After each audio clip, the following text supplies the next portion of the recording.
Hello everyone and welcome back to the channel. Today I just want to share a short message from my heart. Nothing deep today, just a small something that will encourage or uplift someone. Honestly, leo my heart feels so heavy with the heavy rains that have been happening in our country, in Kenya. If you are in Kenya, you know the rains that are raining right now. They are too heavy. We've seen flood, destruction of properties, and sadly, some people even have lost their lives, especially on Friday in Nairobi. Many people are affected with that flood. We saw the vehicles drowning, people lost their lives. It's so sad and it's so heartbreaking. Sometimes it leaves a person with so many questions, so many unanswered questions. You don't even know what to do or what to say, especially if you are a Christian. Sometimes you wonder how can you help or how can you stop such things from happening, but it's life. It's really painful to see or to experience something like these ones that we are experiencing. People are being displaced, people are being forced to move out of their houses because of the floods. Others, they don't even know where to go, where to start from, because when floods comes here mtu anakuanga amejipanga na pesa ya kuhama ama whatever. So unakuta floods ikifanyika, there is a lot of things that is going on right now in our nation. When it's sunny, we experience drought, famine. People lose their lives. We lose livestock. In some, especially in the northern part of Kenya, we've been seeing that on news. How people are losing their life because of drought. Livestock are dying. They are just sleeping there lifeless. Hey, God, this is some experiences are too sad to watch them happening. Then when rain comes, tunadhani relief has come.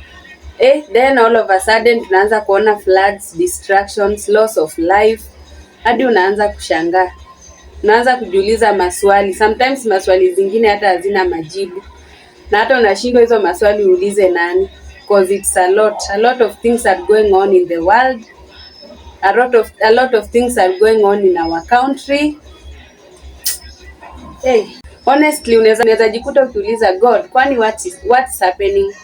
Ama unajikuta tu mwenyewe kwa thoughts zako unajiuliza maswali mingi, unauliza hata people around you what's not happening.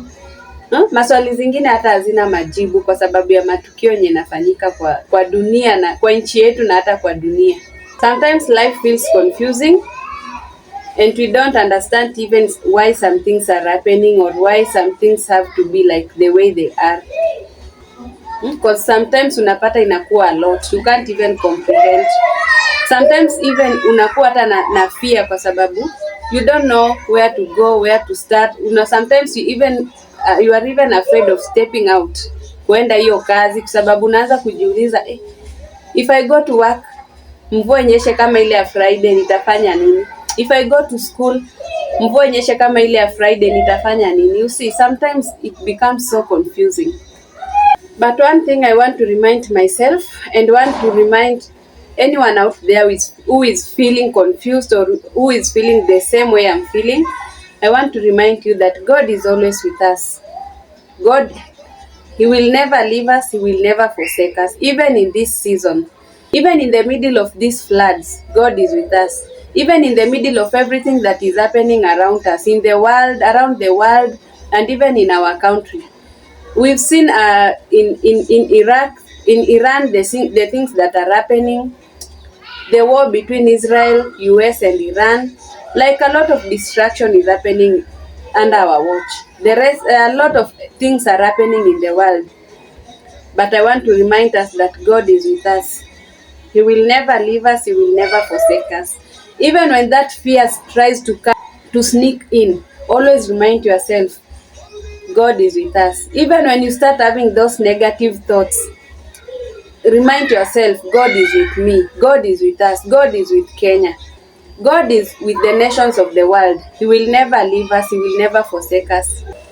The Bible tells us in the book of Psalms 34 verse 18, the Lord is close to the brokenhearted and saves those who are crushed in spirit. The Lord is close to those who are brokenhearted and saves those who are crushed in spirit. Because to be honest, things like this, when they happen, when someone loses their property, when maybe when their stocks are destroyed by the floods, when people lose their loved ones on the floods, or on famine, or on drought, it becomes so heavy. People are heartbroken, because hata watu wengine, they have to start all over again. They have to start a new capital. Others that their house have been swept away by the floods, lazima waanze kufikiria, where are we going to start from, kuanza kutafuta nyumba ingine, kuanza kutafuta some even they can't even save their furnitures and their belongings, so they have to start all over again. And this is so heartbreaking. You see, it is so heartbreaking. It is so heartbreaking to receive a message that my mom went to work yesterday, but because of the rains, they didn't come back home. It is so hard. It is so painful. It is so heartbreaking. But I just want to remind you today, God is closer to you, as it is written in Psalms 34.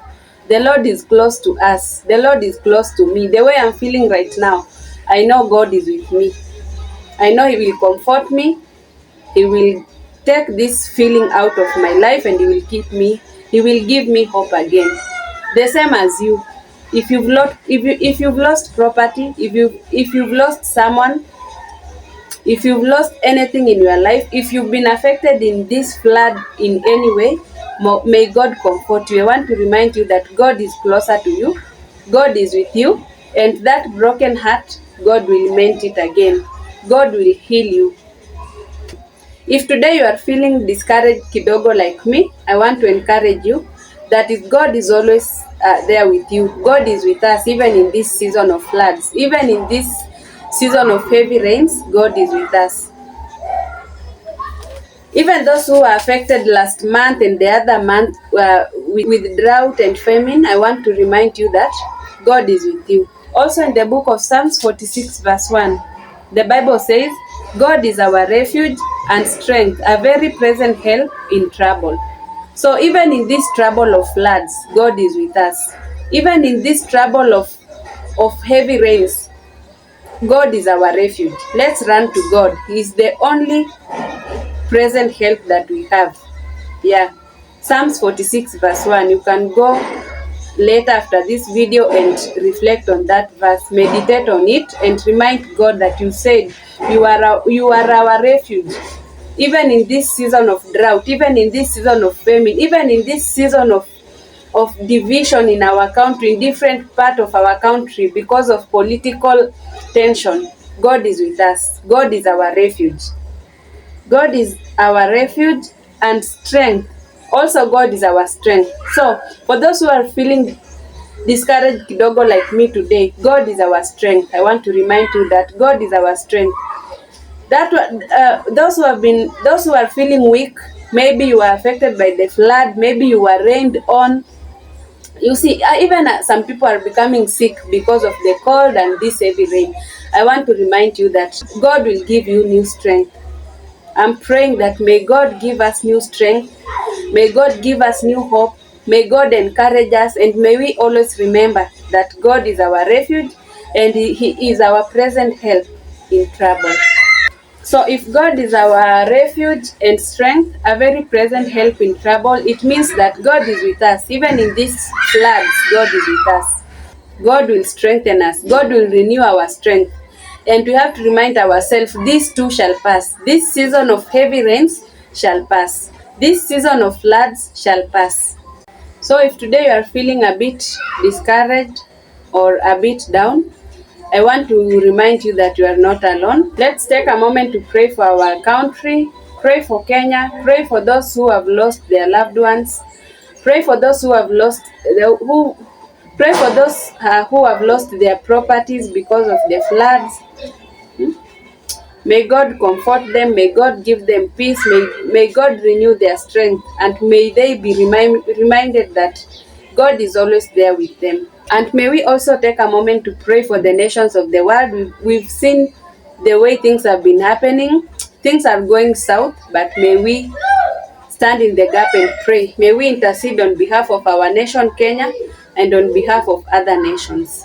Kenya needs prayers right now. The nations of the world needs prayer right now. So let's tarry. Let's stay in the presence of the Lord. Let's seek His face. Let's seek for His mercy, because He's the only present help. And as we continue with our day, may God give us peace in our hearts, strength in our spirits, and hope for better days ahead. If you are staying in a place where there is a risk of floods, kindly take precaution and move. I know it's sometimes hard, but just for the sake of your safety, tafuta tu place yenye ni hata kama tafuta tu place yenye ni safe for now, but I know this season shall pass. Thank you so much for joining. Thank you for watching until the end. I just want to remind you to take good care of yourself.